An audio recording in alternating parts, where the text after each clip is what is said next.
Noida international airport का 28 मार्च को उद्घाटन होगा, लेकिन एयरपोर्ट से विमान सेवा के लिए यात्रियों को कुछ दिन इंतजार करना पड़ेगा। 20 अप्रैल के आसपास एयरपोर्ट से घरेलू और कार्गो विमान सेवा शुरू हो सकती है। शुरुआत में एयरपोर्ट से देश के 60 से 65 शहरों के लिए एयरलाइंस कंपनी विमान सेवा शुरू होगी।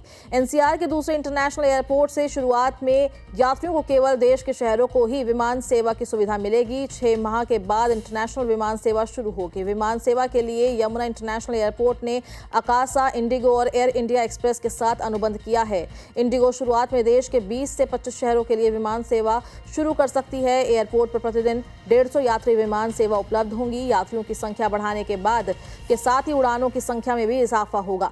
एयरपोर्ट से शुरुआत में सालाना 50 से 60 लाख यात्रियों के सफर करने का अनुमान है। हालांकि एयरपोर्ट की टर्मिनल क्षमता सालाना 1 करोड़ 20 लाख यात्रियों की है। नोएडा इंटरनेशनल एयरपोर्ट लिमिटेड के नोडल ऑफिसर शैलेंद्र भाटिया का कहना है कि एरोड्रम लाइसेंस जारी होने के बाद आमतौर पर 30 से 45 दिन में विमान सेवा शुरू होती है। इस दौरान विमानन कंपनियां समेत सभी एजेंसी एयरपोर्ट के कमर्शियल ऑपरेशन के लिए अपनी तैयारी कर लेती है। यात्रियों को सड़क परिवहन सेवा के लिए राज्य परिवहन निगम, टैक्सी आदि भी शुरू हो जाएंगी। यात्री सेवा के साथ घरेलू कार्गो सेवा भी शुरू होगी। एआई सेंटर्स ने कार्गो टर्मिनल का निर्माण पूरा कर लिया है। इसके निर्माण पर तकरीबन 2000 करोड़ लागत आई है। चरणबद्ध तरीके से इसका विस्तार किया जाएगा।